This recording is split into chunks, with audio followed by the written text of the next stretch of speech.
te adoramos, bendizemos o teu santo e poderoso nome. Pai, toma a vida do pastor Branco nas tuas mãos, a vida da tua família, porque nós sabemos, ó Deus, que o diabo, ó Deus, tem lutado, ó Deus, contra, ó Deus, aqueles que pregam o teu evangelho, aqueles que estão na tua caminhada. Pai, mas nós repreendemos agora toda e qualquer, ó Deus amado, artimanha, ó Deus, toda e qualquer, ó Deus amado, presepada do inferno, em nome de Jesus. Eu abençoo ele e a sua família. Dá a ele palavra, ó Deus amado, de sabedoria nesta noite, para encher os nossos corações. Em nome de Jesus. Amém. Aplauda ao Senhor.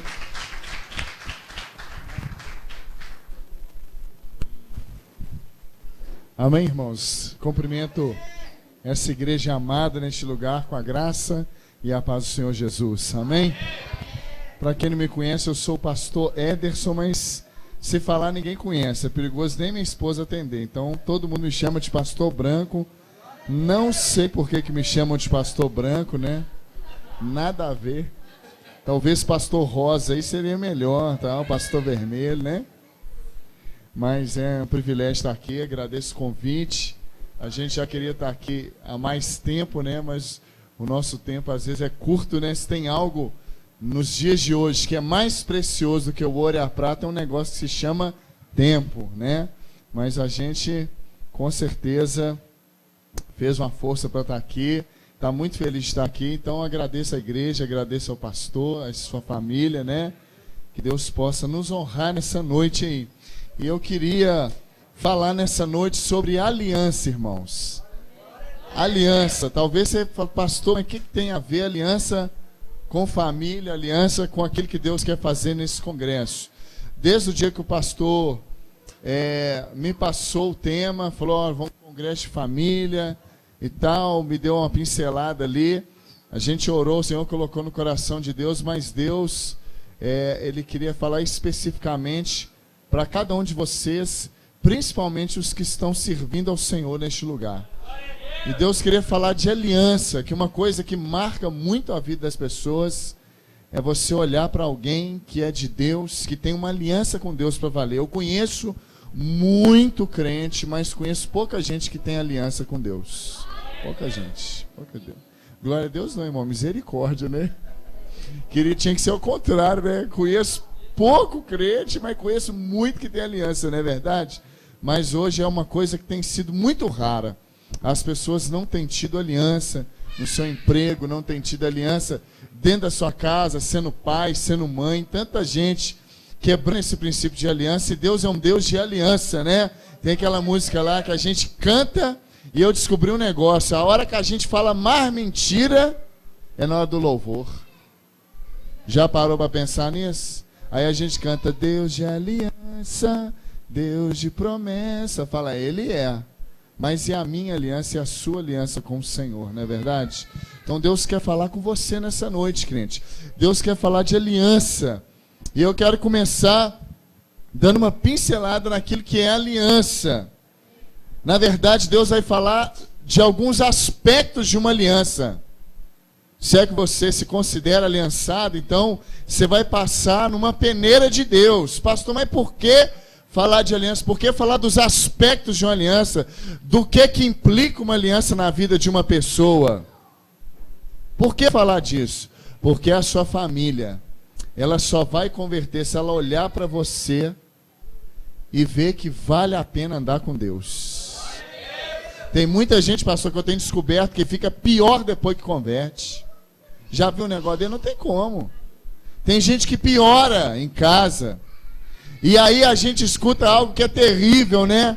A mãe olha pro cara, o pai olha, não gosta, o filho não gosta que o pai converteu, a filha não gosta que a mãe converteu. Talvez você tá lá, você, mais meia dúzia de gato pingado na sua parentela inteira, e vira e mexe alguém diz para você uma coisa que talvez eles tenham razão de dizer, e eles olham para você quando você erra, aponta o dedo e fala, tá vendo?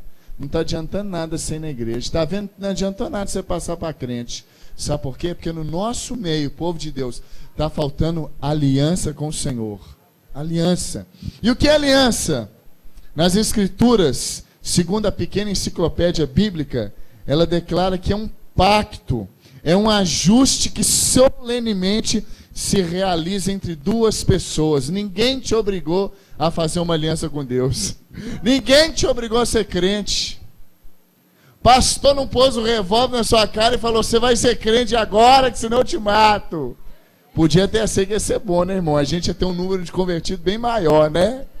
Graças a Deus por isso, né, pastor? A gente chamava os meninos aí das esquinas e falava: ô, irmão, dá uma moral pra gente aí, ajuda nós aí, sabe como é que é e tal, pra gente ganhar mais gente. Mas não é o caso. Mas é um pacto, é um ajuste, é um contrato que se faz entre duas pessoas. Diga assim: é um contrato, é um pacto entre duas pessoas. E aquela musiquinha de novo diz: Deus de aliança, Deus de promessa, Deus que não é homem para mentir. Meu irmão, minha irmã, Deus, quando Ele te chamou, Ele não brincou com você. Ele leva a sério cada uma das cláusulas deste contrato. Ele leva a sério essa aliança. A Bíblia diz que Ele não pode ser encontrado infiel. A Bíblia diz que essa aliança é tão séria no coração de Deus, que a Bíblia diz que mesmo a gente sendo infiel, Ele permanece o quê?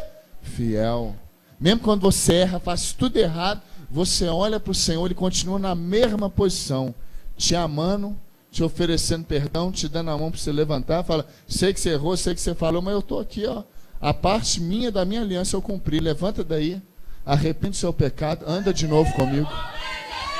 Deus não vai virar as costas para você, Ele é fiel.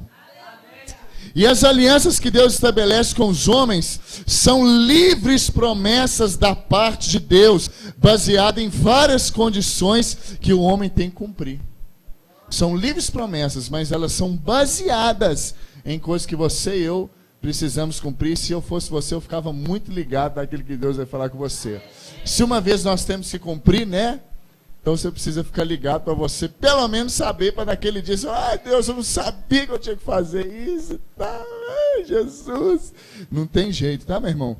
As palavras da aliança, antigamente, Velho Testamento, dadas por Deus a Moisés, eram os 10 mandamentos. Eles foram gravados nas tábuas da aliança. Deus trabalha com a aliança desde os primórdios, irmão. Deus pegou aquela série de coisas ali, vão resumir esse negócio em 10 mandamentos, colocou ali para Moisés os 10 mandamentos, escreveu em tábuas ali com o dedo poderoso dele, mandou Moisés descer e fala com o povo, se eles cumprissem isso aí, bacana, eu vou ser com eles, vou honrar eles, vou abençoar. Mas hoje nós estamos debaixo da nova aliança que é feita no sangue de Jesus.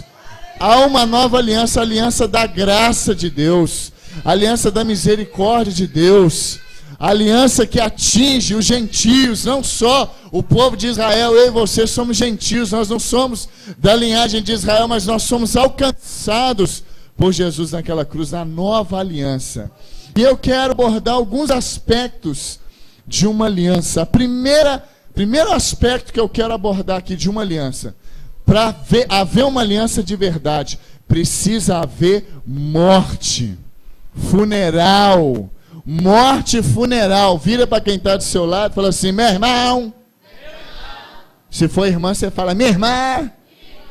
Meus pêsames, meus sentimentos. Meu irmão, primeiro aspecto de uma aliança aqui nessa noite para você é morte, é caixão, é funeral. Abra sua Bíblia comigo para você não achar que eu estou doidão. A palavra de Deus é muito mais doida do que todo mundo aqui junto. Os mais doidos aqui. A palavra de Deus é doida demais, irmão. Quando eu converti, eu falei: nossa, Deus é muito doido demais. Como é que Deus vai chamar um pastor igual esse? É muito doido do Espírito Santo. O baterista é muito doido, ele toca e canta tudo junto, embolado. E se der um chiclete, ele ainda masca. Deus é doido demais, irmão. Mas a Bíblia diz que a doideira, a loucura de Deus é mais sábia do que os homens. Amém, irmão? Fala com o irmão que está ao seu lado: eu gosto desse negócio. Eu gosto. Eu acho bom demais. Romanos capítulo 6, do versículo 6 ao 8. Preste atenção, diz assim: sabendo isso, que foi crucificado com ele. Ele quem, irmãos? Jesus, foi crucificado com ele o nosso velho homem, para que o corpo do pecado seja destruído, e não sirvamos mais o pecado como escravo. Você pode até pecar por acidente, você pode até tropeçar, mas você não vai servir mais o pecado, porque você morreu. Porquanto quem já morreu está crucificado para o pecado. Versículo 8. Ora, se nós já morremos com Cristo, cremos que também com Ele viveremos. Aleluia. Aleluia. Aleluia. Primeiro aspecto, morte, meu irmão. Para você ser lançado, você precisa morrer para a sua vidinha ordinária, morrer para a vida de pecado. E eu vou mais do que isso. Você precisa morrer para uma coisa que a gente deveria estar pregando sobre isso. Infelizmente, a gente tem que pregar sobre pecado na igreja. Mas a coisa que a gente também precisava só pregar, sabe o que é? Quando eu digo morrer, eu queria te dar um exemplo aqui. Pede licença para essa pessoa que está do seu lado com todo jeitinho, que o negócio vai ficar esquisito pro lado dela. Faz assim, com licença. Se você não conhece ela, não faz isso não, senão você vai arrumar a briga. Fala, eu vou te dar só um beliscãozinho. Belisca essa pessoa aí, belisca. Se você tem liberdade, dá uma apertadinha mais forte. Belisca aí. Fala, depois Sara. A pessoa reagiu ali? Reagiu, não reagiu? Mas eu quero te dar uma péssima notícia, ou uma boa notícia. Quem está morto não sente nada. Quem está morto não reage. Eu nunca vi um morto ter sentimento, sentir dor, sentir frio. Nossa, esse caixão aqui está quente demais. Vocês botaram um terno em mim, eu sou pastor, mas vocês podiam botar uma camiseta, uma bermuda, que eu não estou aguentando ficar aqui nesse caixão. Ó, se tiver uma Coca-Cola aí, pelo amor de Deus. Aquela salinha misteriosa lá que tem nos velórios, no cemitério, que toda hora alguém entra lá naquela salinha, parece o Santo dos Santos. E geralmente é as mesmas pessoas, né? Você fala, só os sacerdotes entram ali.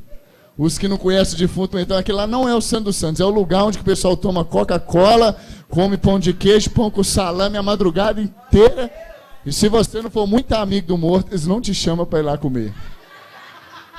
Mas o cara que estiver morto naquele caixão não vai levantar para pedir Coca-Cola.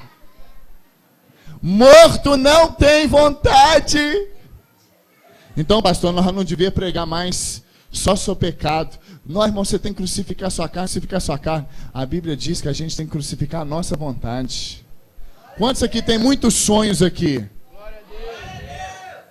E eu quero falar uma coisa com você. Sabe o que você faz todo dia? Todo dia. Me perdoa que a pregação está esquisita, mas eu quero dizer para você que ela pode piorar muito, viu, irmão? Bastante. Pode piorar. Mas eu quero dizer para você que a coisa que você mais faz é ficar lembrando a Deus do seu sonho, do seu projetinho, do seu ideal de vida. Você perde tempo pedindo a Deus coisas e mais coisas e mais coisas, apresentando dia após dia para Ele seus sonhos, seus sonhos, seus sonhos. Você ora 1 hora, você faz isso por 50 minutos, e 10 minutos você adora a Deus. E as suas músicas de adoração também não passam de pedidos a Deus. Vou atravessar o Mar Vermelho, vou pegar uma lancha, vou chegar do lado de lá, e lá vai ter um negócio bom para mim, vai ter um banquete do lado de lá, eu vou comemorar. Sua oração egoísta, meu filho.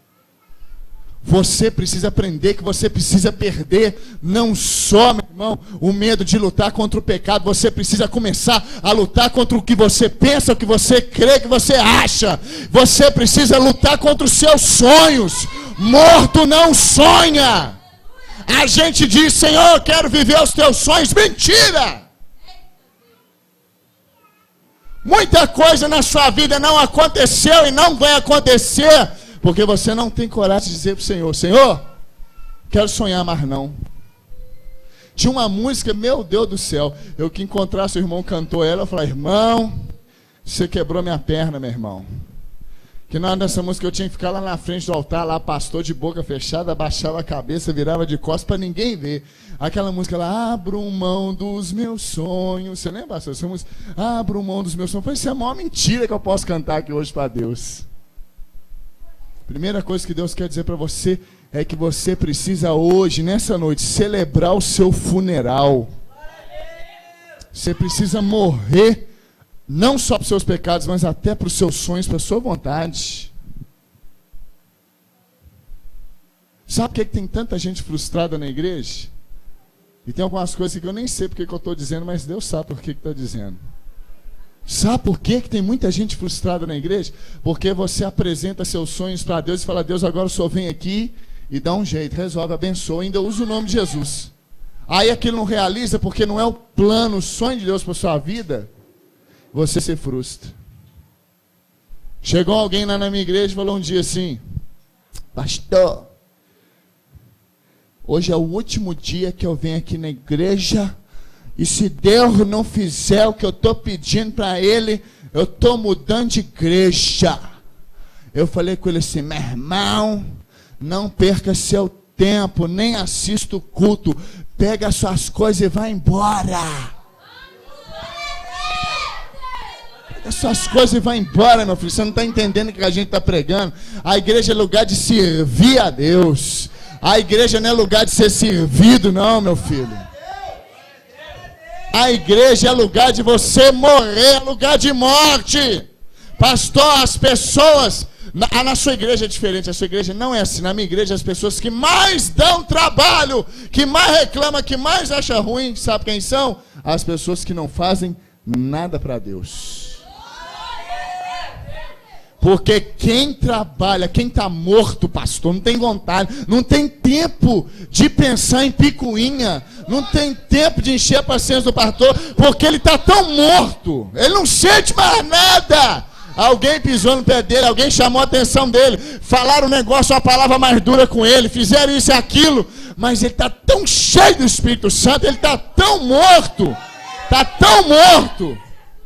envolvido nas coisas de Deus, que ele não consegue reclamar. Essa igreja é diferente, não tem gente assim, não. Na minha tem. Essa igreja é diferente, pastor, não tem ninguém. Aqui os que não fazem nada também não reclamam, não. Manda um bocado de gente desse lá para mim que nós estamos precisando. Abra sua Bíblia em Gálatas. Gálatas capítulo 2. Primeiro aspecto de uma aliança.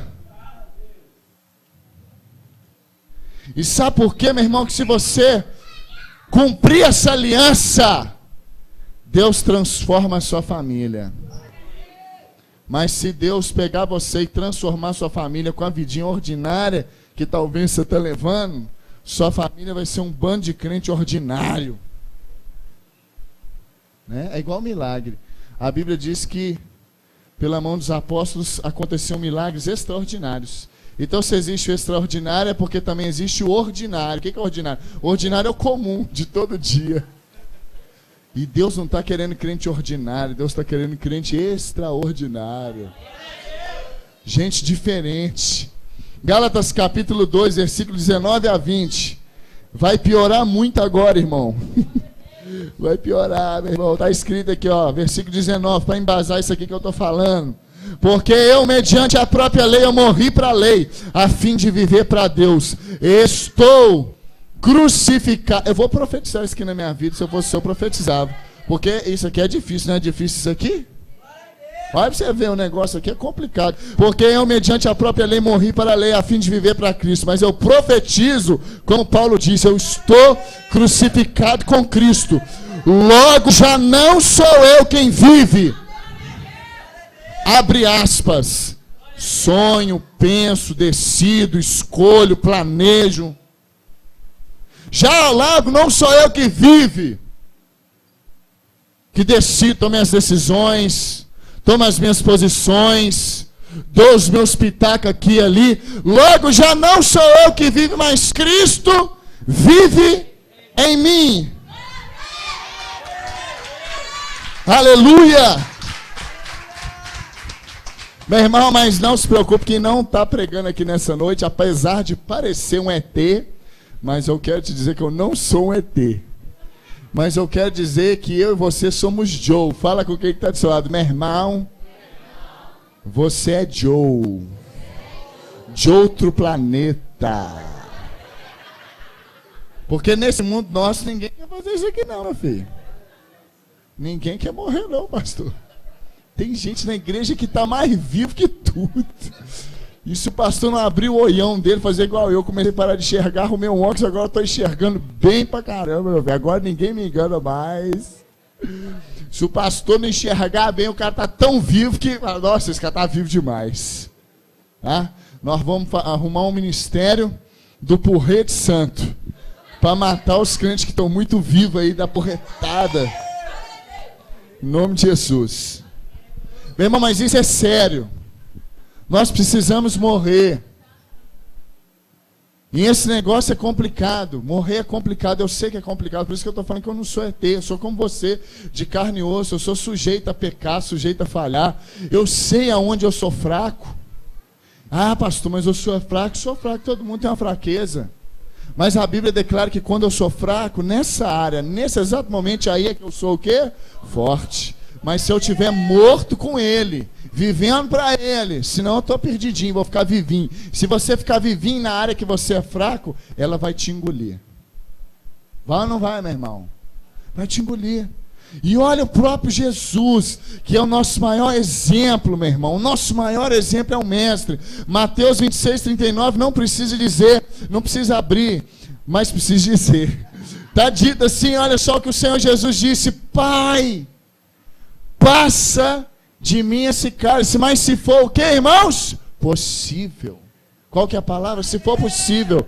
Mas contudo não seja feita a minha vontade. Jesus estava ali alguns instantes da cruz, alguns momentos da cruz, alguns passos de chegar até a cruz, sabia que ia doer, sabia que naquele momento que ele carregasse os nossos pecados, Deus viraria de costa, porque Deus abomina o pecado, não é verdade? E naquele momento, você lembra quando ele lá na cruz disse: Pai, Pai, por que me abandonaste e tal? Foi porque ele carregou os nossos pecados. Ele sabia tudo que ele ia sofrer, ele sabia o tanto que ele ia apanhar, ele sabia tudo que ia acontecer com ele.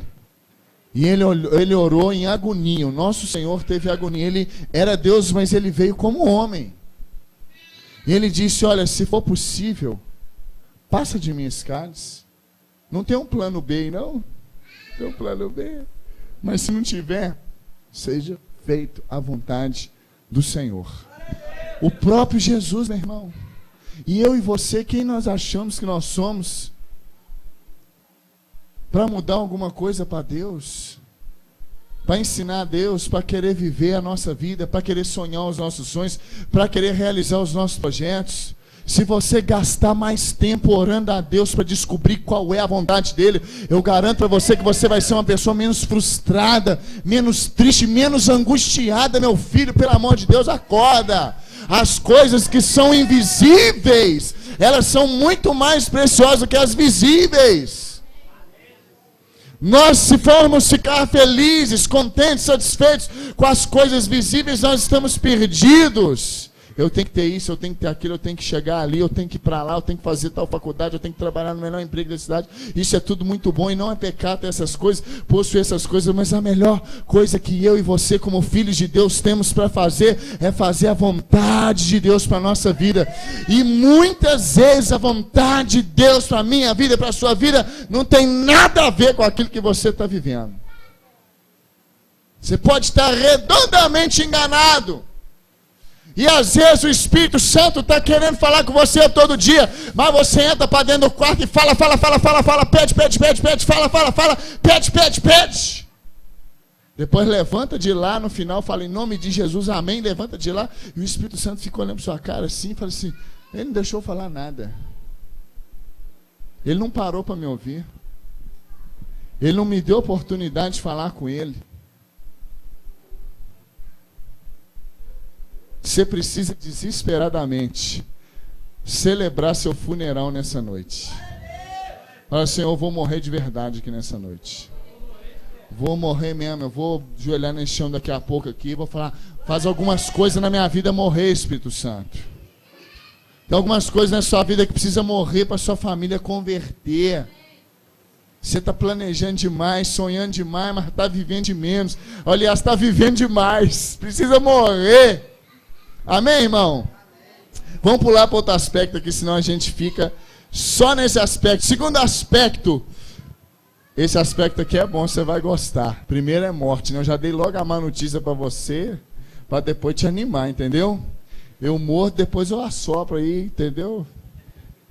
Faz calor, mas depois vem a chuva também. Segundo aspecto de uma aliança, você recebe amparo nas suas aflições.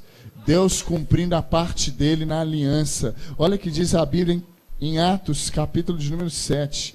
Atos dos Apóstolos, capítulo de número 7. Versículo de número 54. Atos capítulo 7, versículo 54. Meu irmão, não é pecado ler a Bíblia não, viu? Que eu gosto de ler a Bíblia, viu? Se você não gosta de ler, você vai ter que ter muita paciência. Você vai pedir, Deus me mata mesmo, me faz morrer mesmo, que o cara toda hora pede para abrir um versículo. É desse jeito, meu irmão. Atos capítulo 7, versículo 54 diz assim: ouvindo eles isto, enfureciam-se no seu coração e rilhavam os dentes contra ele. Mas Estevão, cheio do Espírito Santo, fitou os olhos no céu e viu a glória de Deus e Jesus que estava à sua direita. E ele disse: eis que eu vejo os céus abertos e o Filho do Homem em pé à destra de Deus. Aleluia. Eles, porém, clamando em alta voz, eles tamparam os ouvidos e unânimes arremeteram contra ele e, lançando ele fora da cidade, o apedrejaram. As testemunhas deixaram suas vestes aos pés de um jovem chamado Saulo e apedrejaram Estevão, que invocava e dizia: Senhor Jesus, recebe o meu espírito. Então, ajoelhando-se, clamou em alta voz: Senhor, não lhes imputes este pecado. E com estas palavras adormeceu. Com estas palavras faleceu. Amparo na aflição. Meu irmão, os religiosos daquela época, de uma das sinagogas daquele lugar, de uma das sinagogas daquela região judaica, pegaram Estevão, que era um discípulo cheio do Espírito Santo, intrépido, ousado, um homem abençoado, um homem que estava vivendo realmente como esse defunto ambulante naquela época, marcou a sua época, marcou a sua geração, pregava com intrepidez, pregava com ousadia, expulsava demônios, curava enfermos pelo poder de Deus. O evangelho dele era mais ou menos como o de Paulo, era acompanhado não só de sabedoria humana, não só traziam ele para pregar uma palavra bonita, uma palavra legal, mas todas as vezes aquele homem pregava, anunciava, demônios eram expulsos, enfermos eram curados, poder de Deus acompanhava as palavras daquele homem. Pessoal ali religioso da época se levanta contra ele, leva ele até um lugar chamado Sinédrio. Pastor, o que é o Sinédrio? O Sinédrio é como se fosse hoje o Supremo Tribunal. E esse era o Supremo Tribunal dos judeus naquela época. E eles levantaram falsas testemunhas religiosos daquela época. Olha que não é de hoje que tem gente ordinária dentro da igreja.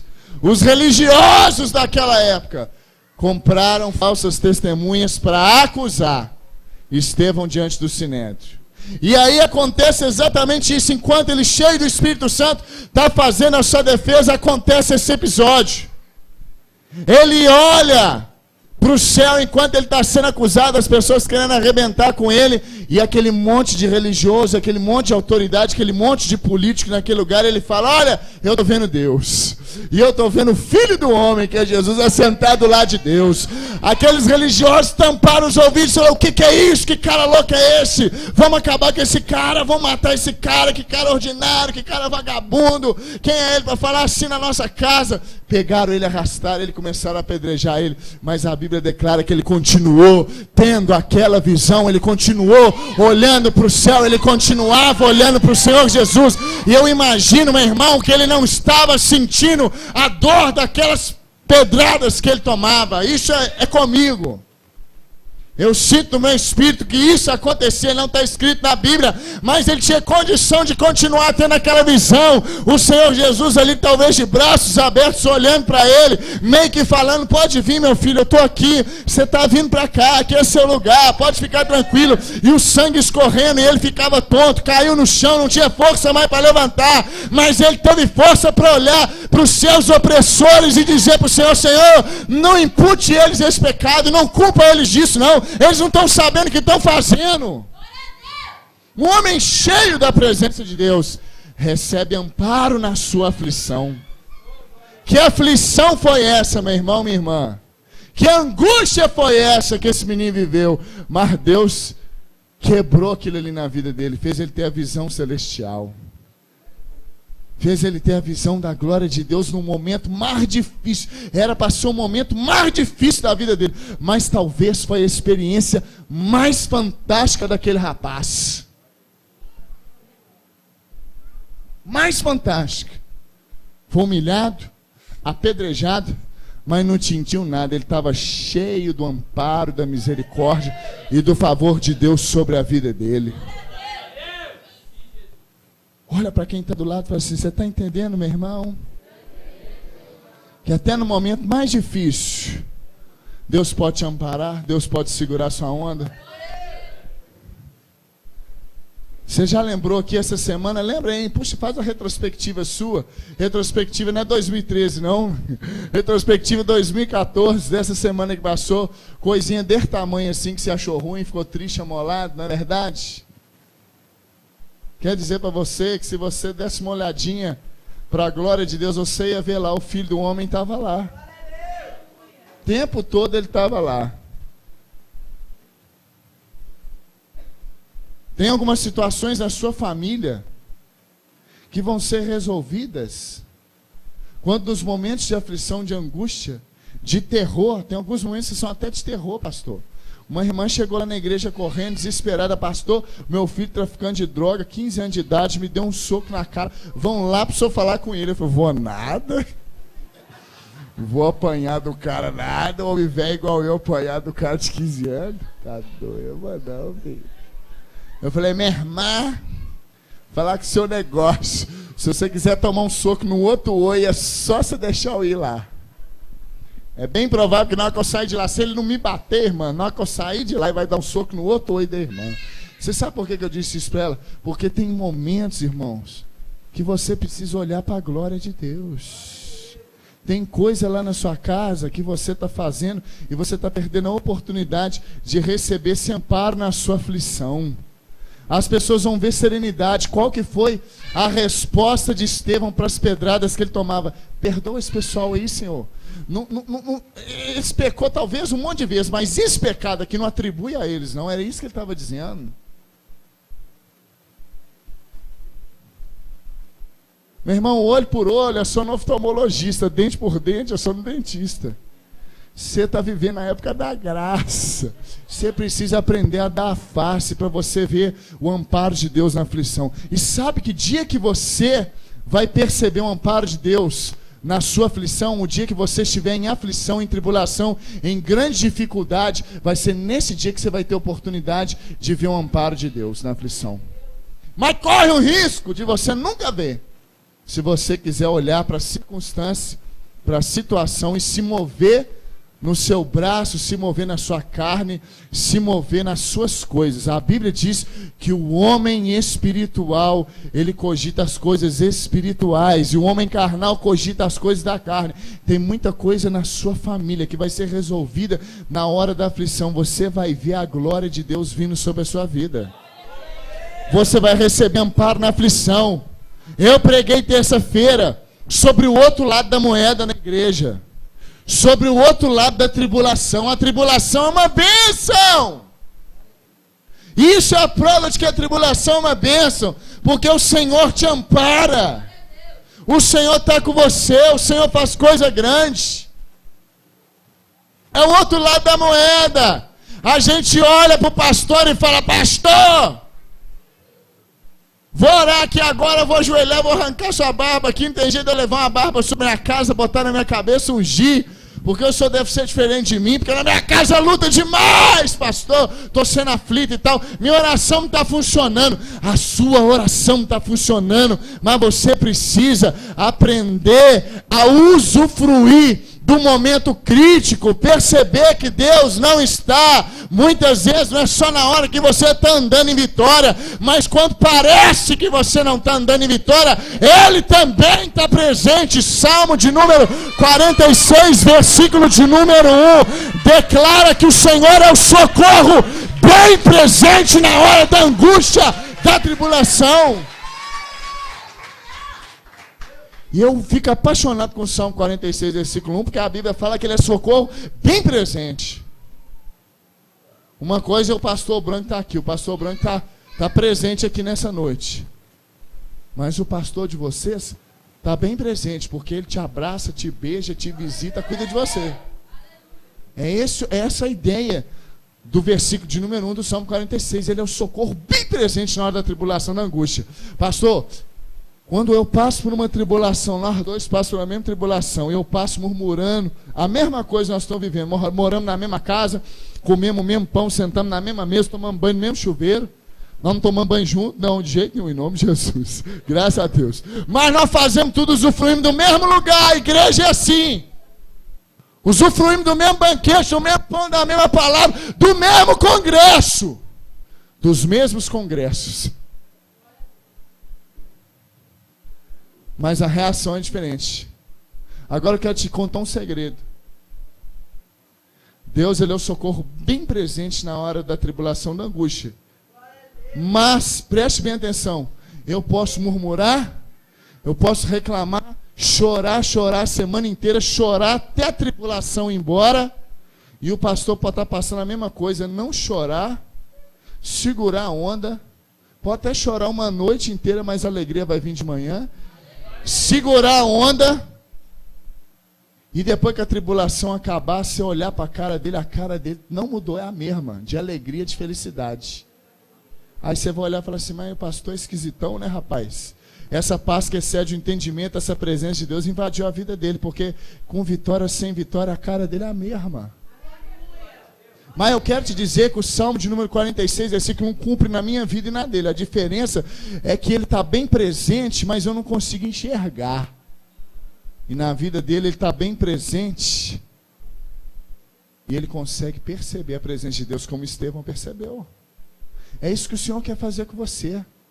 Os grandes momentos da minha vida, irmão, eu não considero os momentos que eu obtive aquilo que eu gostaria de ter. Quando eu comprei meu carro, queria a cor dele, o jeito dele, do jeitinho que eu quis, Deus me deu. A casa que eu adquiri, coisas que Deus me deu, coisas que Deus fez, até ministerialmente falando, pastor. Mas eu percebi a presença de Deus de uma maneira mais intensa. Eu pude usufruir da presença de Deus em momentos de tribulação, de angústia. É o amparo na aflição, uma aliança. Vai trazer isso para você, meu irmão, você querendo ou não querendo. Ele está bem presente na sua vida em todo o tempo. Então, qual é a diferença, pastor? Na igreja eu falo isso o tempo inteiro. Qual é a diferença de andar com Deus e de não andar com Deus? Não é o fato de que Deus vai fazer grandes milagres na sua vida, vai te encher de coisas, não. Porque quem também não serve Deus usufrui disso. Se o camarada for honesto, correr atrás, trabalhar, produzir, até se ele roubar, ele prospera, mas aqui não é prosperidade. Para ele é, mas para a gente não é. Mas a grande vantagem de servir ao Senhor é exatamente na hora da angústia e da aflição. Porque quando tem R$1 milhão na minha conta, na sua conta, a gente dá risada. Mas do vizinho, do parente seu, daquela pessoa que também não tem o Senhor, que não serve o Senhor, não anda com o Senhor, ele também com R$1 milhão, ele está dando gargalhada. Mas quando tira R$1 milhão seu e tira R$1 milhão dele, aí a gente percebe a diferença que Deus faz na vida de alguém. Porque ele é o socorro bem presente na hora da tribulação. Você tem coragem de dizer isso para o irmão? Meu irmão, para te falar a verdade, a tribulação, muitas vezes, é melhor do que a bonança. A tribulação te tira da comodidade, te bota para orar, te bota para sair lá da frente daquela televisão nesses dias e vir aqui orar pela sua família, te tira da comodidade. Você vai sofrer na carne, estou cansado, está complicado, está difícil, mas vou até o final nesse congresso. E o Senhor está ali bem presente, te amparando. Aleluia.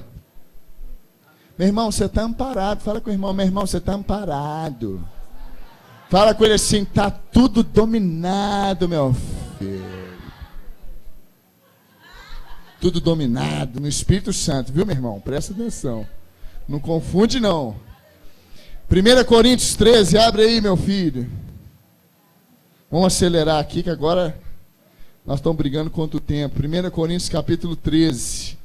Uma coisa muito importante eu quero dizer para você, duas coisas rapidamente. 1 Coríntios capítulo 13, versículo 4 até o 7.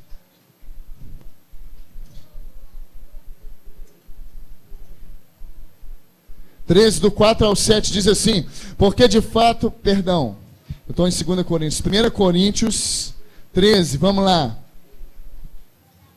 1 Coríntios 13, do 4 ao 7. O amor é paciente, é benigno, o amor não arde em ciúme, não se ufana, não se ensoberbece, não se conduz inconvenientemente, não procura os seus interesses, não se exaspera, não se ressente do mal, não se alegra com a injustiça, mas se regozija com a verdade. Tudo sofre, tudo crê, tudo espera, tudo suporta, tudo sofre, tudo crê, tudo espera, tudo suporta. O amor tudo sofre, tudo crê, tudo espera, tudo suporta.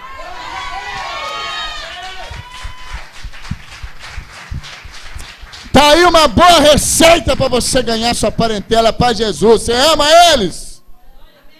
Fala com quem está do seu lado. O amor tudo sofre, tudo espera, tudo suporta, engole bastante sapo, tudo suporta.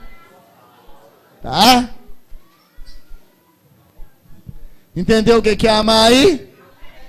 Ai, pastor, essa aliança com Jesus é complicada. Uma aliança com Jesus implica em amar as pessoas.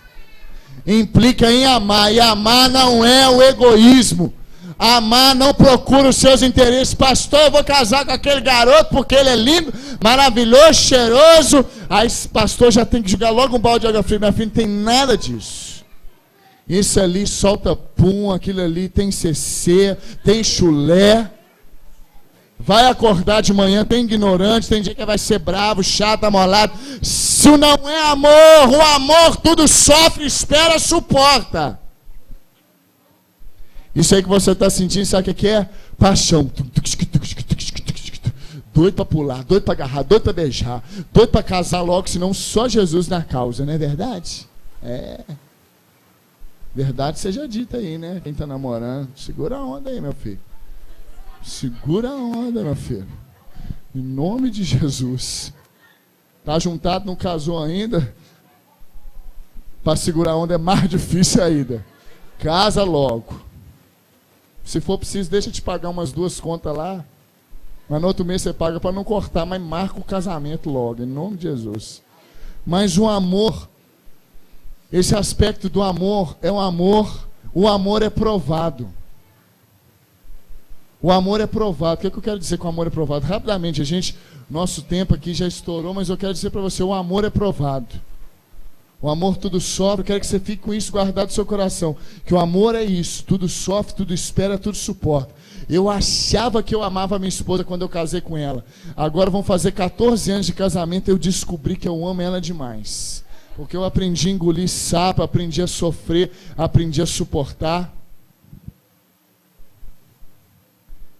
Aprendi, irmão. E o que Jesus fez? Porque Deus amou o mundo de tal maneira que deu o seu Filho unigênito para todo aquele que nele crê, não pereça, mas tem a vida eterna. O amor, ele é provado. Você faz alguma coisa. E o quarto aspecto que eu quero falar com você, que está muito ligado com esse que a gente acabou de falar aqui, que é o amor. Quarto aspecto de uma aliança. Numa aliança, você tem que perder para ganhar. Aprenda isso. Numa aliança, você tem que perder para ganhar. Quanto você quiser ficar ganhando, todas as vezes que você quiser ganhar, você vai perder. A Bíblia diz, Marcos 8:35, aquele que quiser ganhar a sua vida, perdê-la. E aquele que perder a sua vida, por amor a mim, achá-la. Será que você achou sua vida? Ou será que você perdeu a sua vida? Será que você tem feito as coisas do seu jeito? Ou você tem feito as coisas do jeito de Deus? Uma aliança requer perder para ganhar. Você tem que ser o melhor filho da sua casa, senão sua mãe não converte. Você tem que perder para ela. Eu estou coberto de razão, Bartô. Estou coberto de razão. Você tem que perder e baixar a voz para ela. E se você quiser morrer rápido, continue desrespeitando ela. Porque a Bíblia diz, honra pai e mãe, seus dias vão ser prolongados.